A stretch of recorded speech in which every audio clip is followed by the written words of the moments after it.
Pronto, tá gravando.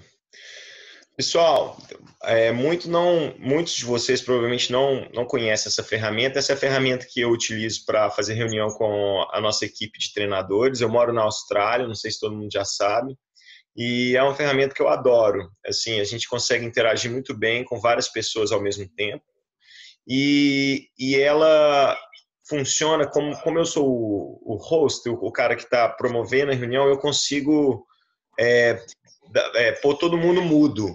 E eu faço isso para que ruídos que aconteçam aí onde vocês estão não atrapalhem a conversa que está rolando, entendeu? Mas se você quiser falar, é só você clicar no microfoninho que está aí do lado. Tem uma opção também de levantar a mão, que aí eu chamo também. Fora isso, tem um chat, você pode fazer pergunta pelo chat também, a gente responde. E assim funciona. Tá legal? Bom, a conversa vai funcionar assim. Primeiro eu vou apresentar um pouco o Matheus, falar sobre ele. Depois vai ter uma sessão de perguntas e respostas que eu vou fazer para ele. Depois a gente vai abrir para o público perguntar. E fica à vontade, não tem tantas pessoas, então caso você queira interromper, não tem problema, só tira o microfoninho aí, clica no microfoninho e pede a palavra, ou levanta a mãozinha que tem aí como opção. Tá legal? Matheus, é um prazer ter você aqui. Eu acho que essa vai ser a primeira de muitas conversas que eu quero ter com você online. Eu acho ser uma referência de fisioterapia esportiva para mim, como treinador, e todos os treinadores da BH Race te reconhecem como um grande fisioterapeuta. Os feedbacks que a gente tem dos casos que a gente leva até você são incríveis, e eu me considero um cara muito privilegiado de ter te conhecido. O Matheus, ele é da Fibra, ele é um dos sócios da Fibra, que foi nossa vizinha no nosso escritório na Rua Viçosa, né, Matheus? Na verdade, para começar é o seguinte, obrigado, né? Saudade, muito tempo a gente não conversa, né? Mas eu acho que além da gente ser parceiro de Fibra BH Race, eu falo que a BH Race foi quase uma sócia da Fibra. Porque lá atrás, 6 anos aqui atrás, quando a gente começou e apresentou o projeto para você, antes da gente se conhecer, vocês compraram demais a ideia e foi assim que a Fibra deu o start. Então, quem tem que agradecer sou eu. Eu faço mais que minha obrigação, velho. Ah, imagina. Tudo isso é fruto, o sucesso da Fibra é sem dúvida fruto dos profissionais que estão envolvidos nela. É realmente impressionante o tanto de feedback positivo que eu tenho. Eu não me lembro de nenhum feedback negativo, mas eu tenho certeza que se eu escutar qualquer feedback negativo, é só eu levar para os caras que eles dão um jeito de melhorar o serviço, né, cada vez mais. E a conversa de hoje vai ser sobre análise de marcha, análise da biomecânica da corrida. O Matheus vai falar um pouco da avaliação que eles realizam na Fibra, que chama Run Fit, que é uma avaliação que vai um pouco além da antiga análise de marcha que a gente está acostumado a fazer. E eu acho que é um bate-papo muito importante para qualquer corredor que não quer se lesionar ou que quer ter uma boa performance, né? Afinal de contas, a corrida é um esporte em que se repete o mesmo movimento milhões de vezes. E qualquer acerto que você faz nesse movimento impacta e muito no seu resultado. Tô certo ou errado, Matheus? Perfeito, perfeitíssimo. Então tá, vamos começar com as perguntas. E a primeira pergunta que eu quero te fazer, Matheus, eu acho muito legal você falar para as pessoas que estão aqui, que muitos têm essa curiosidade. Existe uma técnica perfeita de corrida? Tem a corrida perfeita, sim? Tem algo... E isso é algo que a gente deve buscar, independente do nosso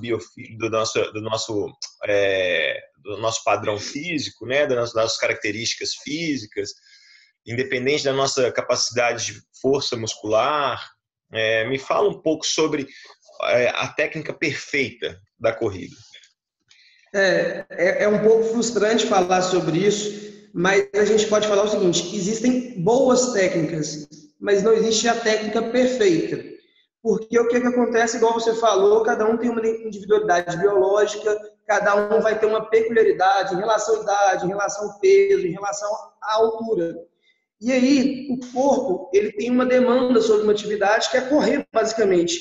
E a partir disso, ele vai criando mecanismos que naquele momento ele acha os mais rápidos para gerar uma mecânica de corrida. Entretanto, quando a gente pensa em mecânica perfeita, a gente vai pensar em atleta de alto rendimento. E aí a gente pensa naqueles posicionamentos adequados, até estéticos. E todo mundo tenta se aproximar daquilo. Entretanto, no modelo amador, que é onde a gente entra e onde a FIBRA e a BH Race entram, é muito difícil a gente encontrar atletas com aquele biotipo, com aquelas qualidades para ter uma corrida mais próxima do profissional. Mas tem como a gente otimizar para tentar chegar ao mais próximo. Mas a gente falar sobre técnica perfeita, Yuri, é muita pretensão nossa. Eu sempre dou uma analogia que é o seguinte: vamos pensar o movimento de chute de futebol. Tá? Um chute ele pode ser executado de várias formas diferentes. O objetivo do chute não é chegar em um determinado local. Então, a eficiência mecânica, basicamente, ele se dá e a gente executar uma tarefa e concluir. Então, quando a gente fala de corrida, a melhor mecânica é aquela que a gente tem a melhor economia de energia e que a gente se lesiona menos. Uhum. E aí é importante ressaltar que a melhor mecânica de corrida para o Jô Soares é diferente da melhor mecânica de corrida para o Usain Bolt. Demais! E outra, depende de objetivos. Depende, às vezes o Jô Soares vai correr 5. E aí ele vai investir numa corrida mais rápida, com menor tempo, com pace. Do outro lado, o outro quer correr 21, 42. E ele vai pensar num pace menor. E a velocidade vai interferir na dinâmica da corrida, o tipo de piso que ele correr, se vai ser no asfalto, se vai ser no meio do mato, aonde que for, vai interferir. Então, esses fatores têm que ser levados em consideração quando a gente fala sobre mecânica. Então, a mecânica é algo bem individualizado, né? E a gente tem que trabalhar em cima da individualidade das características do atleta, do corredor. Né? A gente tem um modelo que a gente tenta aproximar o máximo o corredor daquele modelo, mas nem sempre a gente vai conseguir. Quando eu comecei a mexer com corrida, eu me frustrei muito em relação a isso, porque eu achava que todo mundo tinha que correr daquela forma. Né? E aí você começa a ver ao longo do tempo, com um pouco mais de maturidade, um pouco mais de experiência, que isso é muito mais uma demanda do fisioterapeuta do que do paciente. Né? O paciente só quer melhorar a corrida dele e parar de lesionar. Você pode descrever para mim, Matheus, o que você considera uma corrida tecnicamente? Pode descrever tecnicamente, passando pelo pouso do pé, passando pelos braços também, pelo joelho, pé, perna, quadril, tronco, né? O que seria uma corrida perfeita ou algo próximo de uma corrida perfeita, se tratando de um atleta de alto nível a princípio? Então vamos lá, vamos começar lá de cima, tá? Primeira coisa, um alinhamento da coluna, sem protrusão de pescoço, que é o avanço do pescoço, sem elevação dos ombros, que é bem comum em atletas amadores, passando por uma movimentação coordenada de braços e pernas, ou seja, quando a perna direita sobe, o braço esquerdo que sobe, e o contrário também acontece. A mão, ela nunca vai atravessar a linha média do corpo, ela sempre vai ser lateralizada. Chegando no quadril, eu vou ter aproximadamente uma inclinação de tronco de aproximadamente de 15 graus, que aí eu vou começar a utilizar a inércia do meu corpo, meu centro de massa deslocando, para eu não ter que ter gasto energético para elevar a minha perna. Eu preciso ter uma flexão de quadril de aproximadamente 40, 30 graus, para eu evitar que meu pé se choque contra o chão. Eu preciso de uma flexão de joelho, suficiente, para que não tenha um arrasto, para que não tenha que pendular a minha perna pela lateral. E aí, quando eu faço, aí a gente chega no pé, que é o polêmico da história. O contato inicial, se ele se dá no médio, na ponta do pé, no meio do pé ou na parte posterior do pé, isso é uma individualidade biológica. Só que todo esse alinhamento que eu acabei de falar para cima, ele vai depender do contato desse pé. Se esse pé vem com o calcanhar, o alinhamento vai acontecer de uma forma. Se esse pé vem com a ponta do pé, esse alinhamento acontece de outra forma. Entende? Uhum. Então, por que a gente dá tanta importância para a corrida, no pé na corrida, desculpa? Pelo seguinte, porque o alinhamento dos outros segmentos, ele é interdependente de como que seu pé se posiciona no chão.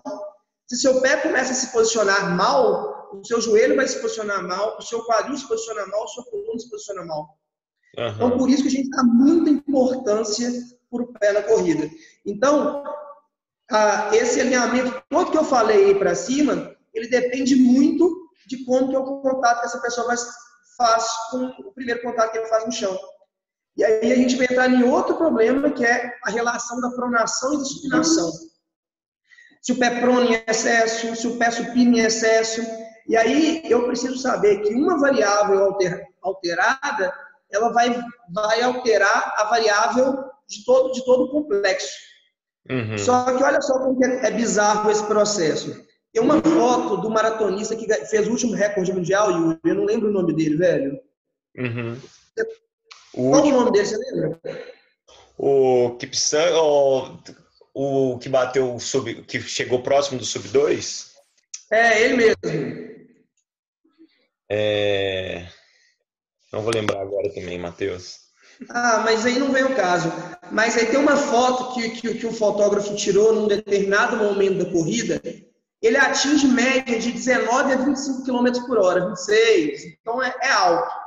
E aí, quando o cara tirou a foto, ele está com uma mega pronação, o joelho dele está entrando para dentro, o válvulo dinâmico, todo desalinhado, mas com uma mega eficiência mecânica. Quando eu explico isso? Entende? Aham. Aquilo pode ter sido só um evento esporádico durante toda a corrida dele? Pode. E o fotógrafo pode ter tido a sorte de capturar aquele momento. Mas quando a gente fala em análise, e ainda mais de análise mecânica, a gente tem que lembrar sempre que o resultado da análise mecânica é eficiência. Se o cara está correndo a 25, 26 km por hora, todo torto, quem sou eu para alterar esse cara? Aham.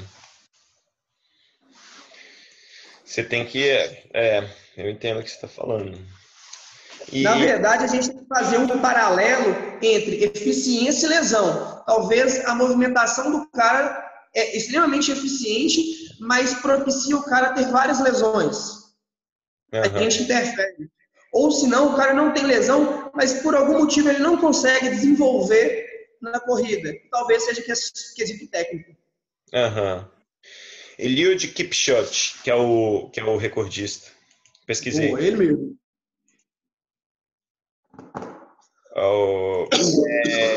Matheus, eu não sei se o pessoal tá sentindo isso, está tendo muito eco o lugar na sala que você está. Se você quiser ir para uma... Você está com o celular? Eu vou tentar aproximar para falar mais. Ótimo. Pode ser. Melhorou? Acho que melhorou. Eu lembro, Matheus, que eu estava treinando para a Maratona do Rio em 2015 e eu estava com uma lesão, eu acho, de fasciite. E, obviamente, procurei. E você falou uma frase que eu nunca esqueci. Falou assim, Yuri, esse seu corpo aí não é um corpo típico de corredor, né? Assim, é uma força a mais.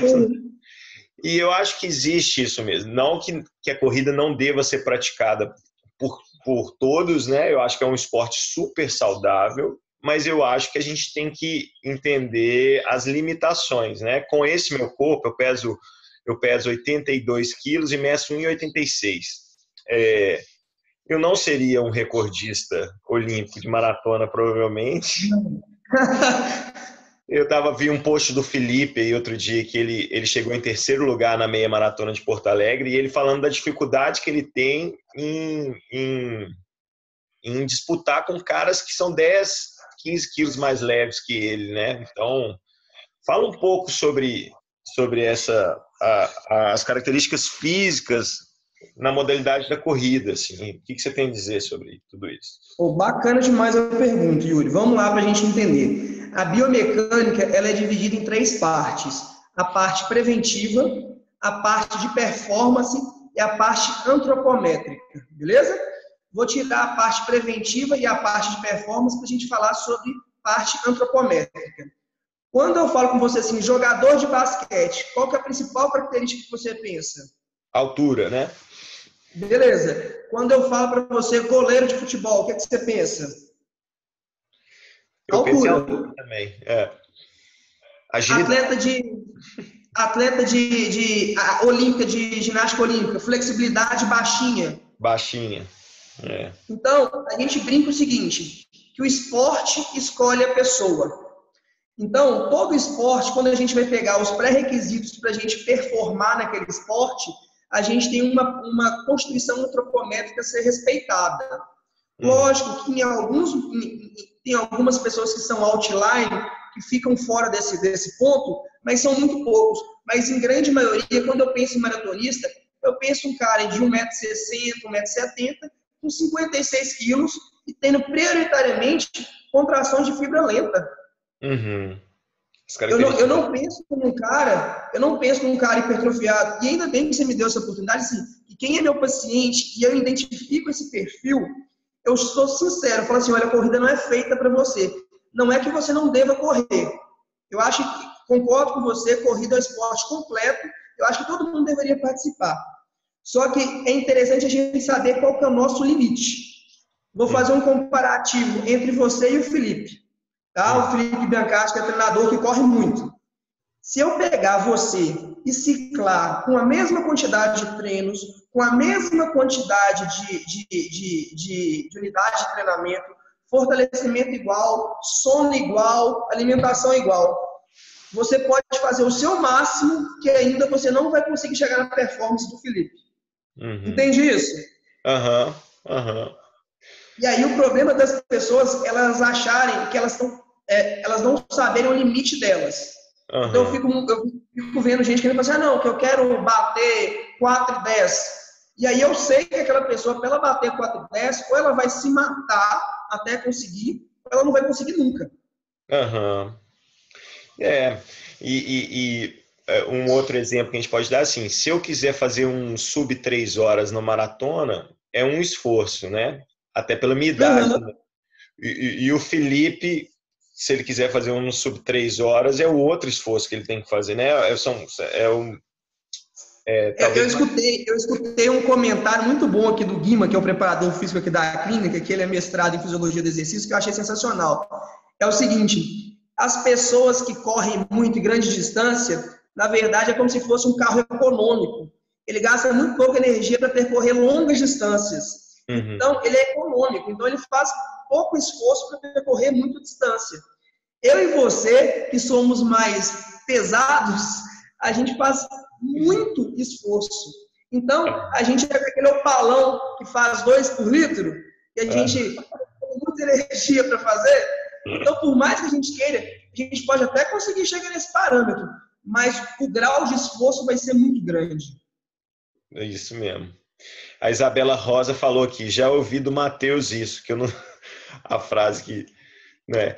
É uma frase que tem que tomar cuidado quando você fala não nasci para correr. Na verdade, não é que nasceu para correr, não nasceu para chegar num nível muito alto de performance, né? Mas conseguir correr 10 quilômetros, conseguir completar uma maratona, eu acho que tudo tem que pôr numa balança, né? Assim, eu sei que correr uma maratona abaixo de 4 horas para mim é tranquilo, a preparação, aí pensando em uma série de questões também, né, Matheus? Vida social, pensando em trabalho, pensando em tudo, aí eu tenho que jogar na balança. Agora, se eu quiser correr uma maratona abaixo de 3,30, eu tenho que abrir mão de algumas coisas para submeter o meu corpo a um esforço tão grande assim. Então, eu acho que é legal o atleta amador ter esse parâmetro.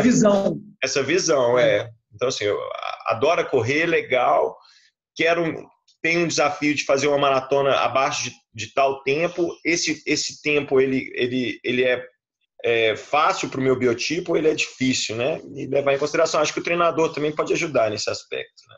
Ô Yuri, eu acho importante você falar isso, que é o seguinte, fica parecendo que eu sou um pessimista, mas na verdade eu sou um otimista. Quem é meu paciente ou quem já esteve aqui na Fibra sabe, eu sou o cara que compra a ideia. Ah, Matheus, quero fazer uma prova lá no Atacama, vamos embora, a gente dá jeito, a gente dá uma forma. O que eu costumo falar é que a gente tem que entender os nossos limites. Hoje em dia, por conta de um lifestyle muito louco, as pessoas elas não entendem elas enquanto atletas amadores. Elas querem performar. E aí elas não querem concluir uma maratona, elas querem concluir uma maratona sub-3. Só que aí vamos fazer só uma análise enquanto atleta profissional e atleta amador. Um atleta profissional, ele treina de manhã, chega, almoça muito bem, à tarde ele dorme, a tarde toda, à noite faz uma musculação e é isso o dia dele. Quando a gente pensa no atleta amador, ele corre pela manhã, aí ele tem que sair rápido porque ele tem que trabalhar, come razoavelmente bem, aí vai sair do trabalho 6, 7 horas, chega em casa, aí às vezes as mulheres ainda têm que dar conta da casa, tomar conta de filho, aí é um monte de jornada, e a qualidade de sono desse cara de recuperação é péssima, e ele quer às vezes ter a mesma performance do cara que tem uma dedicação mais exclusiva. Esse que eu acho que é o grande problema, é o grande dilema hoje do atleta amador, ele entender que a carga de treino dele está envolvida não só o treino, mas as outras variáveis que a gente tem na vida dele, no cotidiano dele. Sem dúvida.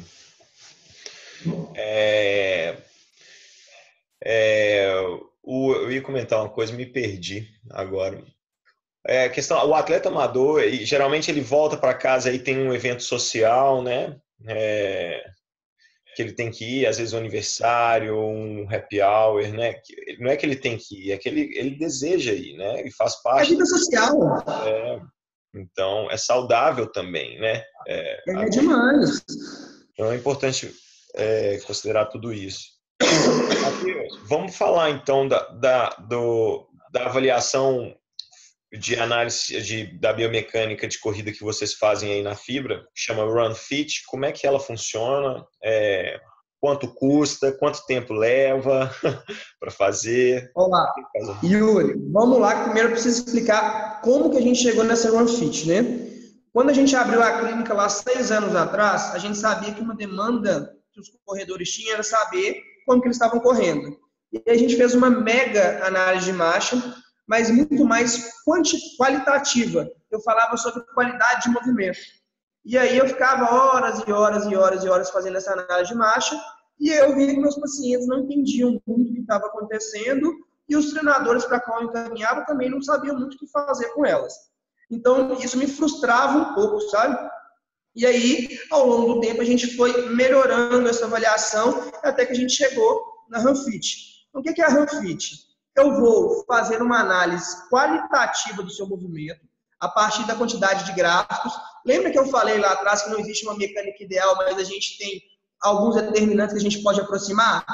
Então, a literatura já me consegue descrever algumas coisas que estão associadas a performances e algumas coisas que estão associadas à lesão. Então, eu consigo pré-determinar, por exemplo, esse movimento aqui, se ele melhorar dessa forma, talvez eu consiga melhorar a performance dele. Ou talvez esse movimento que ele está fazendo está equivocado e pode levar ele a se lesionar. Então, eu consigo, de uma forma qualitativa, inferir isso. Além disso, a gente colocou uma análise quantitativa em relação à função muscular, onde eu consigo inferir que aquelas musculaturas presentes na corrida, elas estão eficientes ou não. Então, fazendo um raciocínio bem simples, a gente tem toda vez quando a gente faz uma atividade física, a gente vai ter uma relação de capacidade e demanda, aonde a capacidade do corredor sempre tem que ser superior à demanda a ela imposta.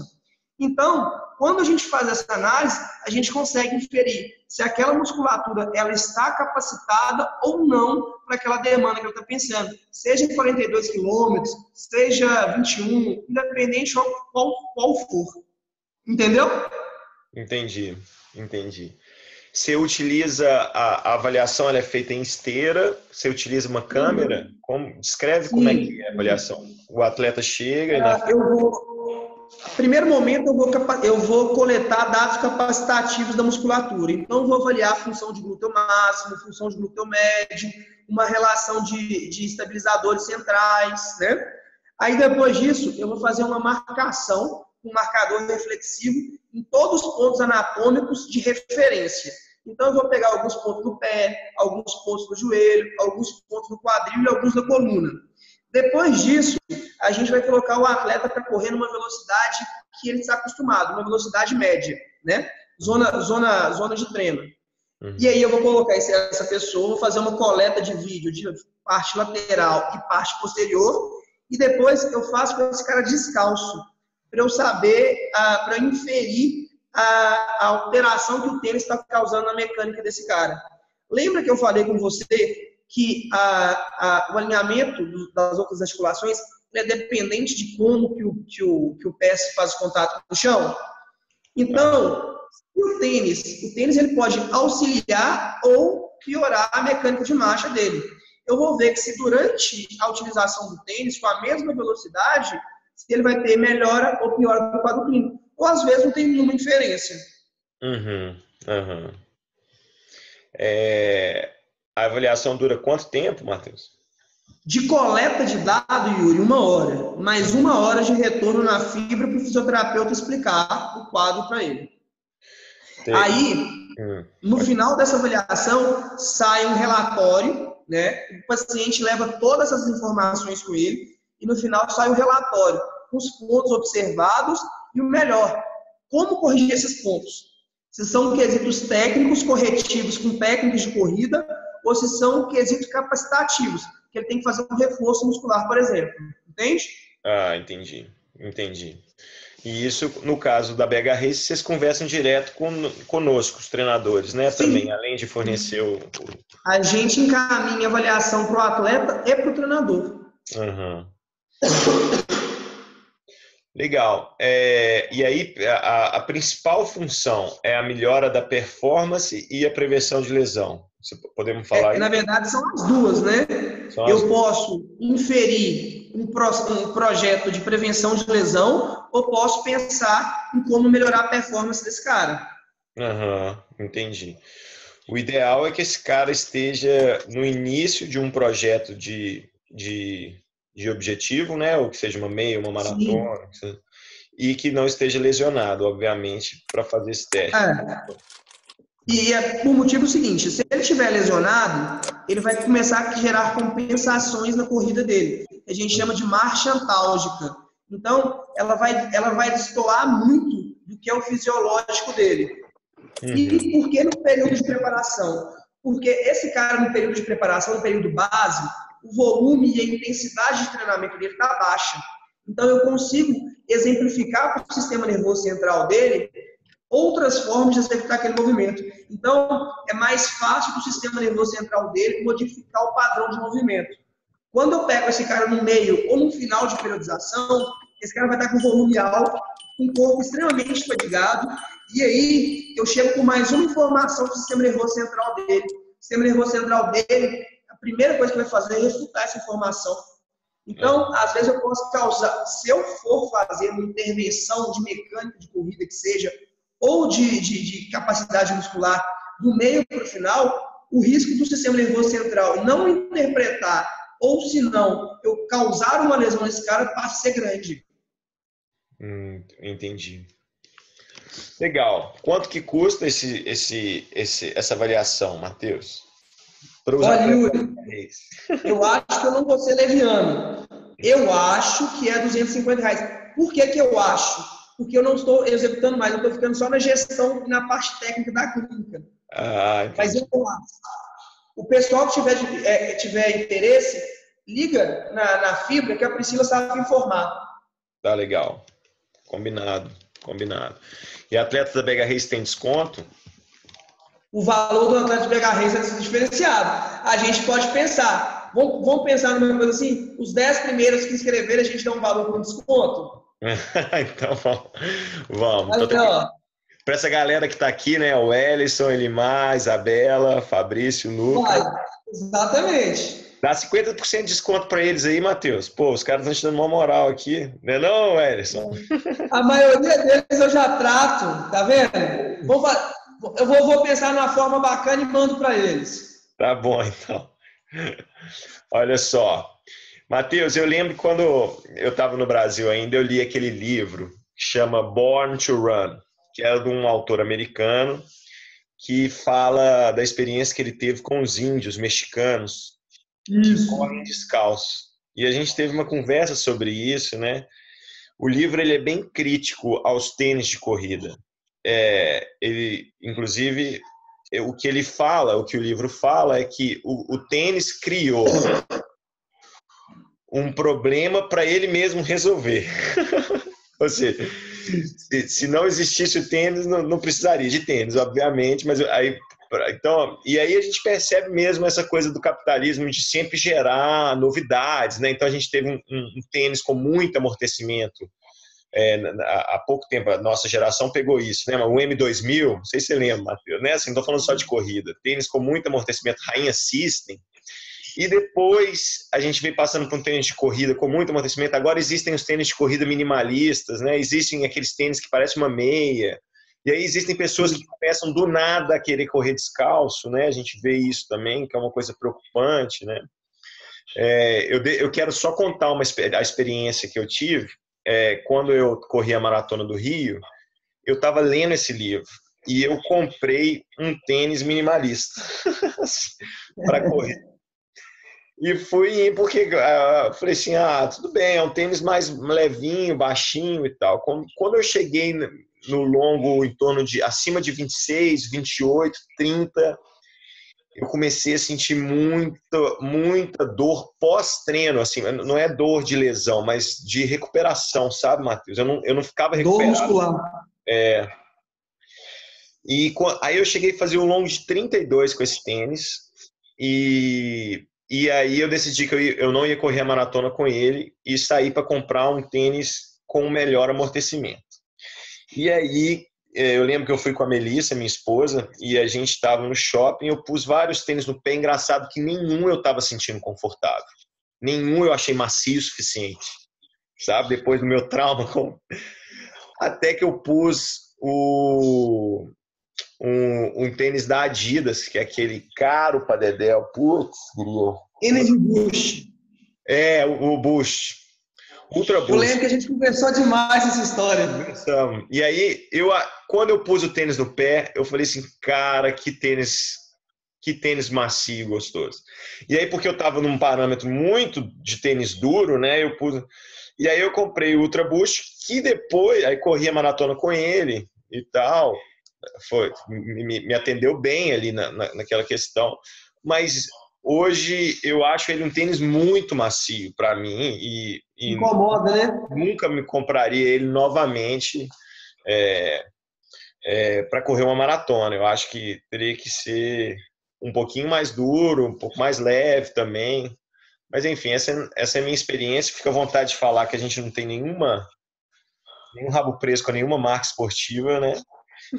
Vamos lá, que você falou um monte de coisa que eu acho interessante a gente pontuar. A primeira coisa é o seguinte, a gente veio há 5 anos aqui atrás, quando a Fibra começou, a onda era tênis minimalista, né?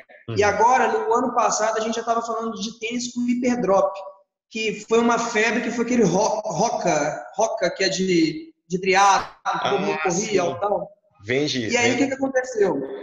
Saiu um estudo muito bacana com uma metodologia bem legal, mostrando que o tênis, que ele é muito macio, ou seja, ele essa relação que você falou de maciez aí, ele na verdade ele te propicia ter mais lesão, porque o que acontece? Você lembra que a gente conversou e eu falei com você que quem absorve carga na corrida não é o tênis, é a musculatura? Na Aham. verdade, o tênis ele é um auxiliar da corrida. O que é que esse tênis muito confortável ele faz? Ele cria uma superfície instável para você colocar o pé. Se eu crio uma superfície instável para colocar o pé, as minhas musculaturas que fazem o controle da estabilidade da minha articulação, elas têm que aumentar a contração dela e elas aumentam a rigidez. E aí o meu músculo passa a absorver menos carga. E se ele passa a absorver menos carga, essa carga tem que ir para algum lugar. Vai para osso, ligamento, tendão, menisco. Então, hoje em dia, a gente já sabe que a relação do tênis, saiu uma revisão de literatura, que é padrão ouro, revisão sistemática, mostrando que a gente tem 2 critérios para a utilização de tênis: neutro e conforto. Basicamente isso. E aí ele pontua algumas outras coisas, que é uma relação do drop. Eu só vou pontuar uma coisa que você falou no início, que foi do cara do livro. Eu li esse livro também. Você sabe as minhas ressalvas em relação a isso. E engraçado que eu comecei a mexer com corrida na época que esse livro saiu, que foi quando saiu um artigo falando sobre corrida de antepé. E aí, falando que a corrida de antepé lesionava-se menos. E aí, todo mundo começou a correr de antepé. Entretanto, as pessoas que difundiram essa informação esqueceram de falar que no mesmo artigo e no artigo seguinte, o mesmo autor falou que menos de 3% da população tem capacidade de fazer de antepé. E ele justificava da seguinte forma: Só falar que antepé é a parte da frente do pé, né? anterior do pé. É a parte mais para frente do pé, não o calcanhar. Só para vocês entenderem. Pode E continuar. aí, só voltando, e aí por que o pessoal ficou doido? Porque quando você pega os corredores quenianos e tal coisa, todos eles fazem contato de antepé. Então, associou-se contato de antepé com redução de lesão e aumento de performance, beleza? E não está errado. Só que essa informação que faltou, que apenas 3% da população que corre tinha essa capacidade. E aí esse mesmo autor explicou por quê. Porque em países subdesenvolvidos, onde as crianças têm menos contato com artefato para calçar, tênis, chinelo, elas passam grande parte da vida delas no período de maturação motora, com o pé no chão, o pé dela consegue criar mais variabilidade motora. Ou seja, vamos pensar lá no queniano, lá da África, lá que corre. Ele vai correr na grama, ele vai correr na areia, ele vai correr no asfalto, ele vai correr no chão com pedra, descalço, até ele conseguir calçar um primeiro tênis, tá? Isso vai criar para o pé dele alternativas motoras diferentes, que foi o que o cara do livro do México fez. Essa tribo é uma tribo mais no interior do México. Aí vamos trazer para a nossa realidade ocidental. O que acontece? A primeira coisa que a criança está com o pé no chão, o que a mãe faz, Yuri? Coloca tênis. E aí, o que o tênis tem? O tênis tem uma superfície estável. É uma placa de plástico onde a criança bota o pé. Você tira o estímulo externo e diminui a variabilidade motora dessa criança. Então, por isso que os corredores ocidentais, eles têm a menor possibilidade de correr com o antepé. Não é que não possam, mas eles têm a menor possibilidade. Aí a pergunta é sempre assim: Matheus, mas eu corria de retropé, batendo no calcanhar e mudei para antepé. Só que essa mesma fala vem seguida da seguinte informação: mas eu passei a me lesionar mais. Por quê? Porque quando você tem uma mecânica selecionada, ou seja, seu sistema nervoso central fez, ele está levando em consideração as suas capacidades motoras. Quando você vai lá e altera ela cognitivamente, você está sobrecarregando algumas áreas que não é para ser sobrecarregada. Então, você vai começar a ter recorrência de lesão. Entende? E aí todo mundo me pergunta assim: que tênis que você indica? O tênis pronado ou supinado, a literatura já apontou para a gente que não faz diferença nenhuma. Tênis pronado não corrige pronação e tênis supinado não corrige supinação. É muito mais fator mercadológico. O que a gente tem que levar em consideração quando a gente compra um tênis é uma relação de drop. O drop é a diferença entre a parte anterior e a parte posterior do tênis. E aí, a partir disso, o tênis é classificado entre hiperdrop, que é um tênis com drop muito alto, drop intermediário e minimalista, que você gostou. Por que você sentiu muito no minimalista? O tênis minimalista, ele requer muito de uma parte muscular. Lembra que a gente comentou sobre isso? Uhum. Sempre que eu falo com as pessoas é o seguinte: você quer usar minimalista? Não tem problema. Mas pega uma relação do tênis que você está usando, procura um profissional e faz um desmame. Vai migrando para drops menores. Uhum. Porque aí você vai dar tempo de adaptação muscular do seu corpo. Entendeu? Entendi. Faz muito sentido. Legal, Matheus. Sabe, a gente tem 17 minutos ainda de conversa. Eu queria abrir para o pessoal fazer pergunta. Eu acho que o pessoal deve ter pergunta aí. Eu vou tirar o mudo de todo mundo. Se alguém quiser fazer pergunta, o Matheus... Então, gente. Todos os participantes já estão com o microfone aberto.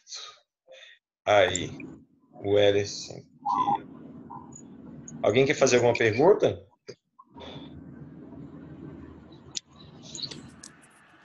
Boa noite. Estão me ouvindo? Fala, mestre Miyagi. E aí, mestre Miyagi, boa noite, tudo bem? Tudo. Eu tenho uma pergunta para fazer sobre cadência. Eu tenho lido um pouco sobre cadência e tenho visto, igual, por exemplo, eu que sou uma pessoa de cadência baixa, 160 RPM, por exemplo. E que isso, se eu conseguisse melhorar uma cadência para 180 RPM, eu conseguiria ter menos lesão, por causa de passada, impacto no joelho e tudo. É isso mesmo? Seguinte, Wellerson, a relação de cadência, saíram alguns estudos relacionados com lesão. Entretanto, esses estudos não são conclusivos. O que acontece é o seguinte: quando eles fazem uma relação de cadência, eles fazem com uma pessoa que corre aproximadamente a 19 a 24 km por hora, que é o atleta profissional, e esse cara vai ter um biotipo de ter aproximadamente entre 1,60 m e 1,75 m. Só que tem uma informação que eles não falam, que ela é implícita, que é a relação seguinte: uma relação de tronco-perna desse cara vai ser alterado. Ele vai ter um tronco menor e uma perna maior. Então, o que acontece? Quando a gente fala sobre velocidade média na corrida, que é o que vocês utilizam, a gente fala uma relação sobre frequência de passada, que é uma relação de cadência, que você me perguntou agora, vezes largura de passada. Só que largura de passada, a gente tem um limite anatômico. Esses caras que fazem esses estudos, eles não levam em consideração o tamanho da largura de passada. O que a literatura descreve para a gente é que tinha que manter uma frequência entre 160 a 180 passadas por minuto. Só que isso vai depender muito do seu biotipo. Então, você, igual eu conheço, você está sacrificando a largura da sua passada para aumentar a sua frequência de passada para você manter uma mesma velocidade. Aí vamos pensar o seguinte: aí ele fala que eu fazendo uma cadência maior, a força de reação do solo vai ser menor, mas a quantidade de impulsos de força de reação do solo que eu vou ter no mesmo intervalo de tempo vai ser maior. Você entende? Então, entendo. Às vezes, eu estou aumentando a minha frequência de passada pensando só na força de reação do solo, mas eu aumento, por exemplo, a minha flexo de extensão de joelho e aumento o desalhamento da minha banda em relação ao meu joelho, que pode ocasionar uma síndrome do corredor. Um dos fatores que levam a síndrome do corredor é uma frequência baixa. Se eu fosse você, eu apostaria em treino técnico para aumentar a largura da sua passada, para depois você mexer com frequência. Entendi, mas assim, com relação ao impacto no joelho, se eu dou um passo mais largo, eu não estaria aumentando essa força do joelho, não? A relação de força de reação do solo, se você dá um salto maior, ok, você vai aumentar a força de reação do solo. Só que essa força de reação do solo, ela vai ser absorvida dependendo da sua cinemática de aterrissagem.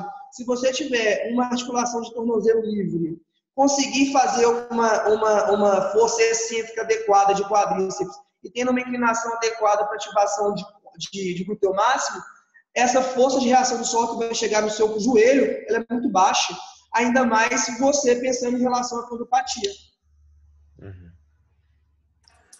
Ok. Tá fazendo para casa para condropatia, hein? Tô estudando, você sabe que eu estudo. Não, Tem que beleza. tentar curar o joelho. Matheus, o Vinícius mandou aqui no chat uma pergunta que é assim. Fala, Matheus, para eu migrar de um tênis de drop de 8 milímetros para um tênis com drop de 4 milímetros, como seria essa adaptação? A adaptação seria o seguinte, ela teria que ser os treinos mais curtos, eu optaria por fazer com tênis de drop mais baixo, dando ainda a prioridade em treinos mais longos para o tênis que eu já estou mais adaptado. Uhum. E eu acho que tem a ver com reforço muscular sempre, né, Matheus? Sempre. Cara, Yuri, o que eu mais escuto aqui na clínica é o cara falando assim, mas eu odeio musculação. Eu sempre falo o seguinte, musculação é o remédio ruim que o corredor tem que tomar para poder correr. Porque sem a parte muscular, a gente vai fazer uma absorção só óssea e ligamentar. Não tem músculo que aguente carga. Uhum. Então eu preciso. Tá aí fazendo propaganda, tem o reforço muscular da BH Race, que está sendo bem legal, a gente está tendo bons resultados com alguns corredores, mas o reforço muscular, ele é fundamental, né, Matheus, para todo tipo de corredor, né, em qualquer... eu diria até para pessoas que... Você cuidou do meu pai, né, do meu pai que está com um desgaste no quadril, a importância do reforço muscular para ele... o envelhecimento saudável, ele depende de um reforço muscular, né? Cara, eu assim, já tem alguns estudos mostrando que o treinamento de força no processo de envelhecimento, ele é primordial. Pessoas que fazem reforço muscular vivem mais e vivem melhor. Isso já é consenso. E a relação que você falou aí sobre o treino da BH Race, sabe o que eu acho mais legal? As pessoas que a gente faz um trabalho interdisciplinar há 5 anos muito bacana. As pessoas que vêm aqui na clínica, que porventura precisam fazer uma avaliação de lesão, etc., ela já sai daqui, a gente já manda para o treinador dela o que é que ela tem, quais músculos trabalhar, como trabalhar, então ele já consegue dar direcionamento. Isso eu acho muito legal. Sem dúvida, sem dúvida. Quem mais tem perguntas, pessoal? Se vocês não tiverem, eu faço aqui, eu tenho várias. Ninguém tem? Opa, chegou uma aqui. Fala aí, Matheus. Bom, por que os corredores, é o Lucas, por que os corredores de performance estão migrando para o Vaporfly 4%, 10 milímetros de drop?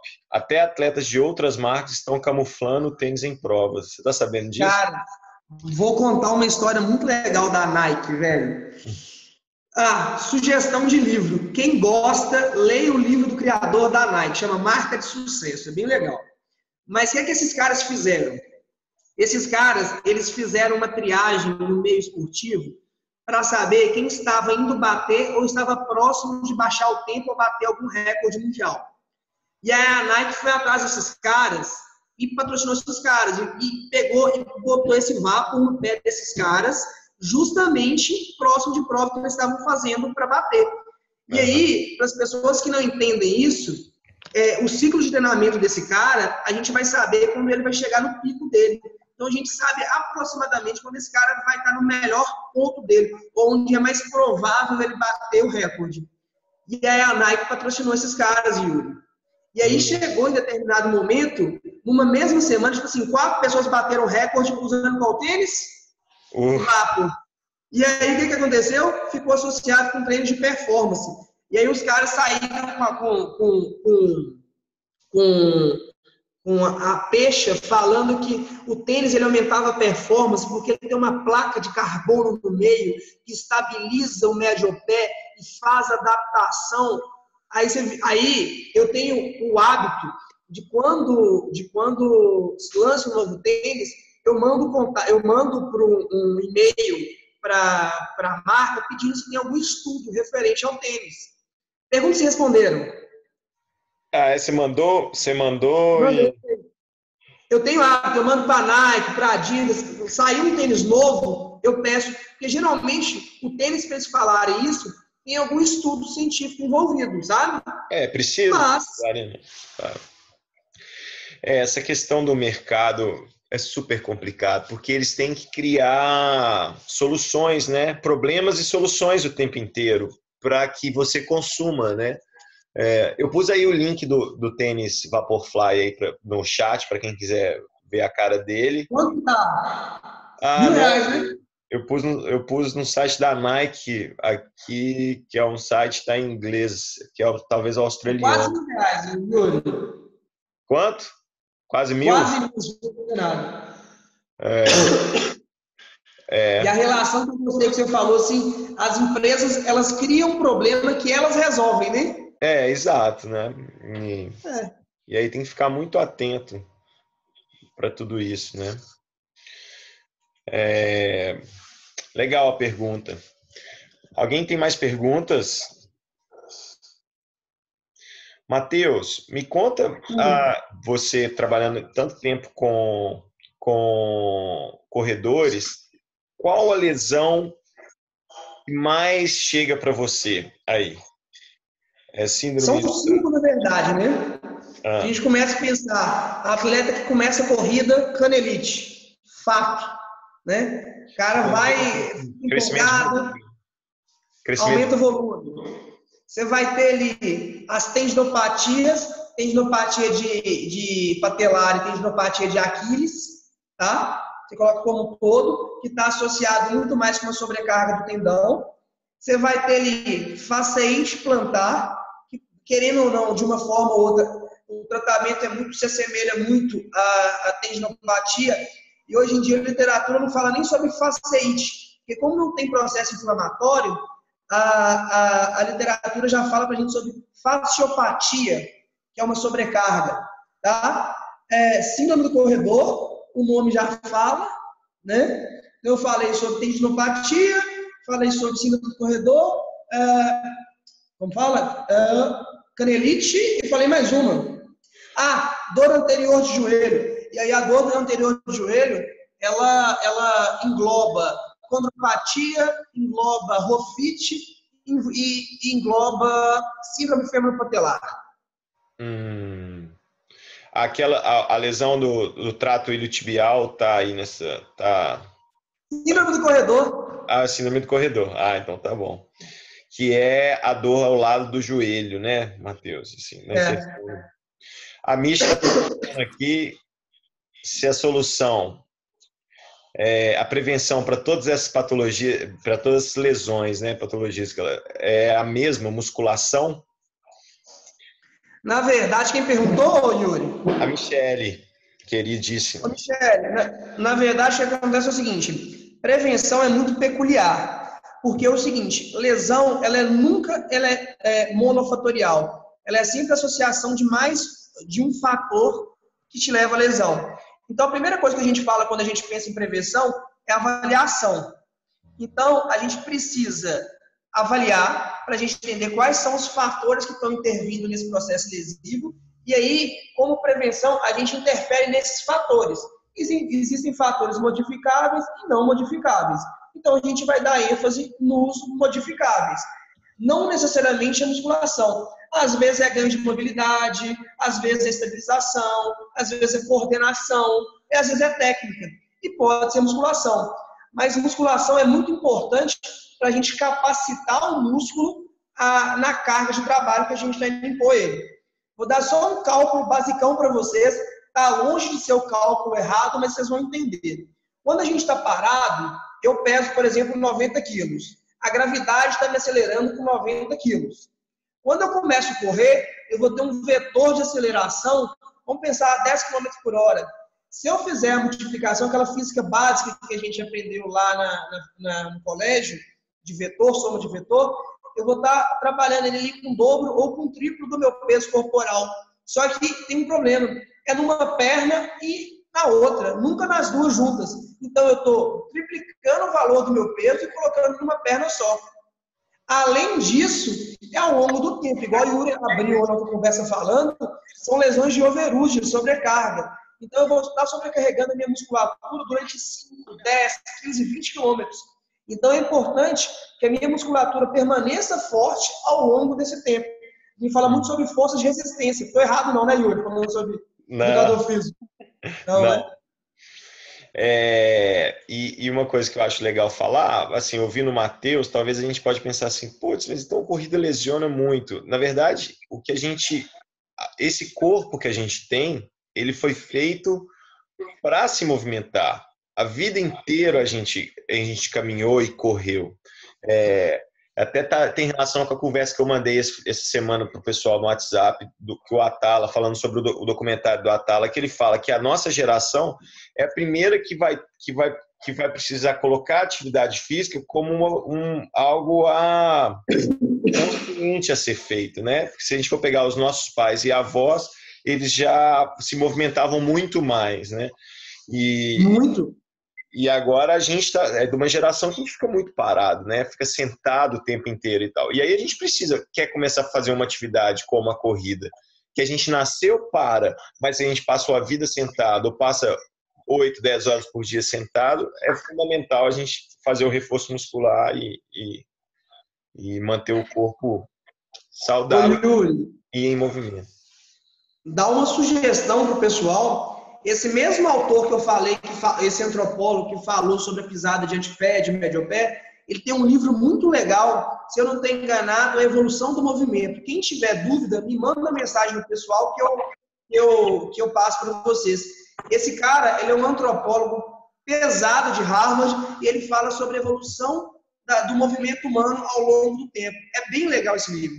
Você sabe o nome dele? Ou às vezes eu coloco o link dele aqui no chat. Cara, eu te mando o nome dele, porque... Quando eu colocar, subir no YouTube... O nome do cara é Daniel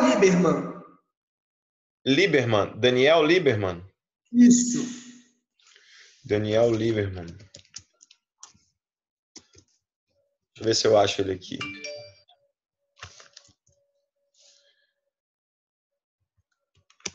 Achou aí? Acho que eu tô achando aqui. É um livro bem legal. Ele tem vários livros. A história do corpo humano. Evolução, saúde e doença.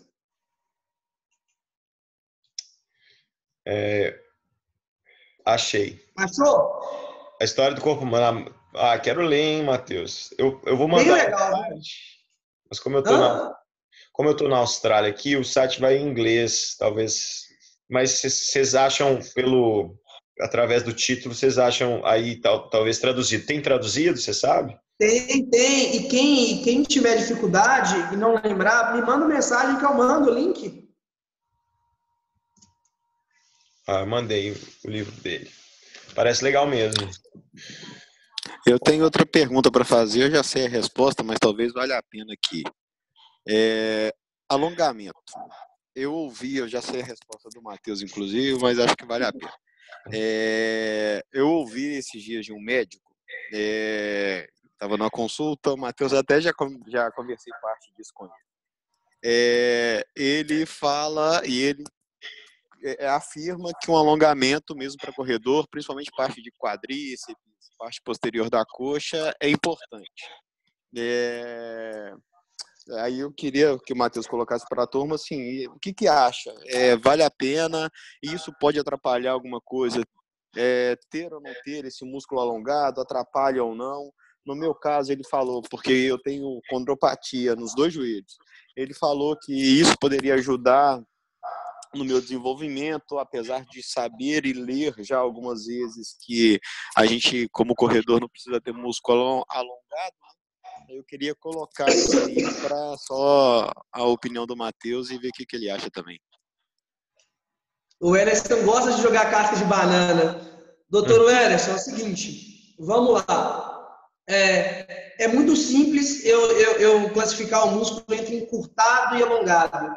Se o músculo fosse tão fácil, assim, igual a maioria das pessoas quando vai ao médico, o médico fala assim, não, isso aqui é fortalecimento, o músculo está fraco. Se essa premissa fosse verdadeira, atleta de alto rendimento não se machucaria, porque ele é forte. Ou senão, ginástica artística também não se machucaria, porque é flexível. Isso não funciona. Quando eu penso na corrida, a primeira coisa que me vem na cabeça é a capacidade cardiorrespiratória. A flexibilidade, ela vai estar lá em último, talvez em último colocado. Ainda mais que durante a corrida, a gente não utiliza os extremos de amplitude de movimento. A gente vai utilizar um terço médio dessa amplitude de movimento, não precisando de alongamento para isso. Aí, para a gente corroborar isso com dados científicos, que eu acho importante, para a gente não ficar machismo, tem uma revisão sistemática de literatura, que, para quem não sabe, a revisão sistemática é padrão ouro, ou seja, é o melhor que a literatura aponta para a gente naquele momento, mostrando que alongamentos para corredor, ao invés de ajudar, provoca lesão. Por quê?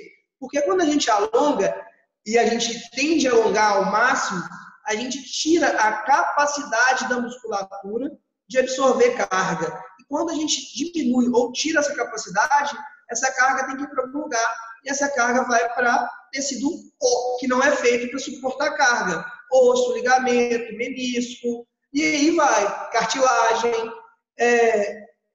A gente tem que deixar bem claro, alongamento é diferente de aquecimento. Aquecimento é importantíssimo. Alongamento já é contestado. Aí as pessoas falam assim comigo, mas eu gosto, eu me sinto bem. Aí é uma relação pessoal sua que nada tem a ver com parte científica. Mas eu sempre saliento, olha, é perigoso. Quer fazer alongamento? Faz no final, não faz no início não. Início, dá ênfase no aquecimento muito bem feito, que eu acho que é o ponto-chave. Respondido? Matheus, e fala para mim o seu conceito, a diferença entre mobilidade e flexibilidade.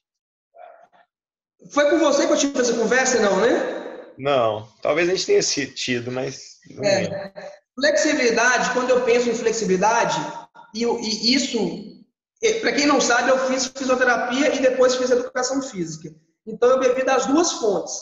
Quando a gente pensa em flexibilidade no livro de fisioterapia, a gente fala de mais componentes. Quando a gente pensa em flexibilidade na educação física, que é onde se treina, a gente está falando só de componente muscular. Basicamente, a resistência do movimento, do músculo ao movimento. Quando eu falo de mobilidade, eu estou falando da resistência do músculo ao movimento, estou falando de limitações articulares, de limitações ligamentares, de capsulares. Então, mobilização é mais articular, enquanto flexibilidade se dá mais no complexo muscular. Entendeu, Yuri? Entendi.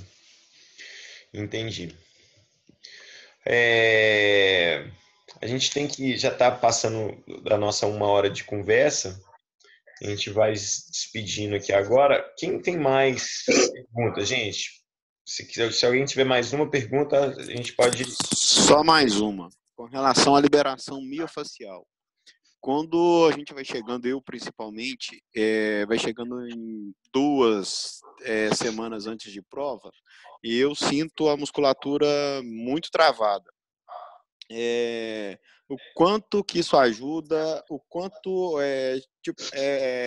qual é a periodicidade para a gente poder fazer, o que é o ideal fazer? 1 semana antes da prova ou durante os longões? Tem alguma periodicidade, Matheus, que você acha que ou na semana da prova para a gente poder fazer? Existe alguma periodicidade que seja importante? Eu acho importante a gente entender o seguinte, por que isso acontece? Quando a gente faz muito esforço repetitivo e a gente tem aquelas microlesões musculares que são processos adaptativos da musculatura, a gente também vai ter aqui alguns catabólicos que vão ficar uma sujeira muscular que vai ficar ali, ácido lático, lactato, piruvado e alguns outros.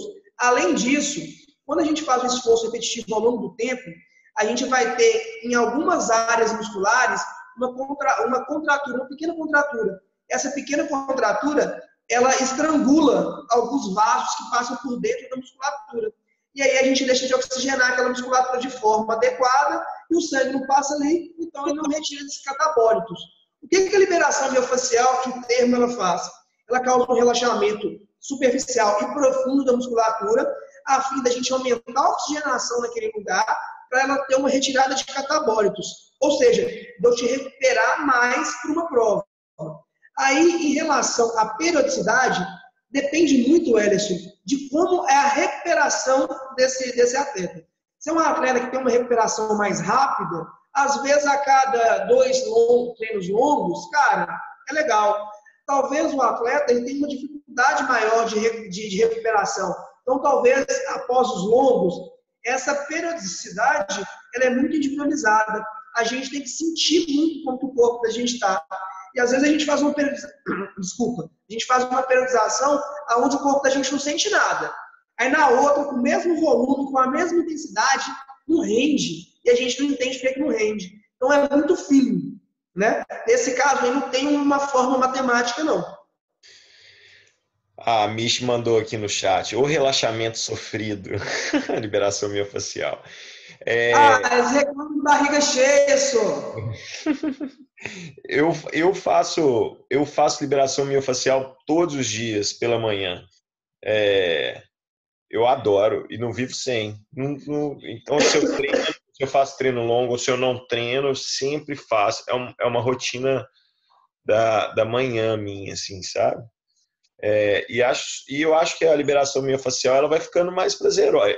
Eu tenho muito prazer hoje em dia, porque tenho feito sempre, né?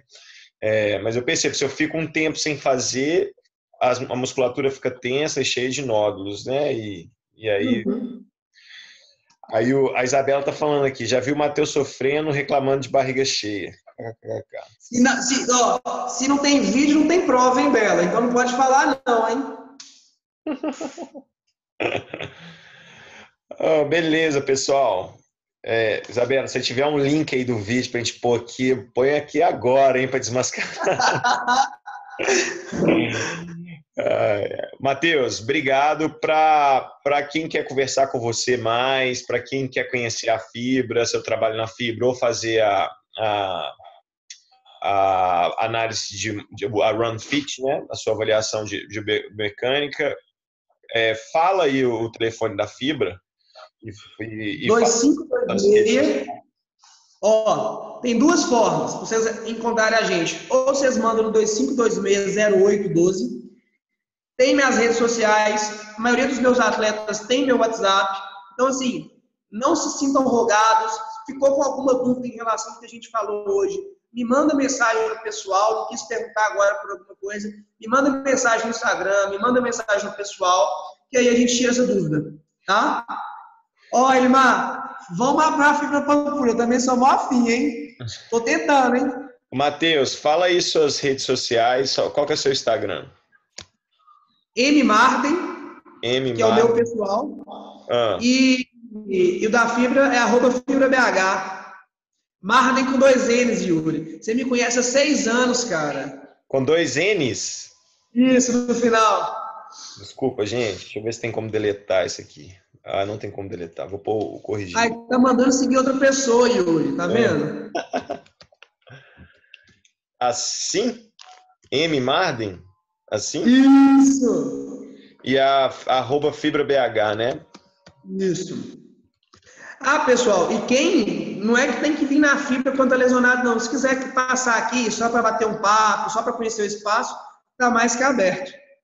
Vocês têm que fazer eventos aí para os corredores, Matheus. Sim. E se os corredores tiverem alguma demanda para a gente fazer evento também, fala que a gente faz. Um bate-papo, alguma coisa. Legal. Pessoal, obrigado então. A gente vai finalizando aqui. Espero que vocês tenham gostado. Matheus, obrigado mais uma vez. E espero que a gente faça mais. Eu gostaria de fazer sobre recover, né? A recuperação pós-treino, a sua visão sobre o recovery, sobre o boots que vocês usam. Eu queria fazer sobre cada lesão que a gente mencionou aí. A gente pode conversar também, fazer um vídeo sobre cada uma delas. Enfim, tem muito assunto que eu acho que... Estou à disposição. Que a gente pode falar. Então tá. Eu já tive quase 70% das lesões que ele falou aí. Eu posso até servir de exemplo. Bom, mas aí você tem que contar a sua história. Tá combinado. Beleza, então, pessoal. Vou finalizando aqui, tá bom?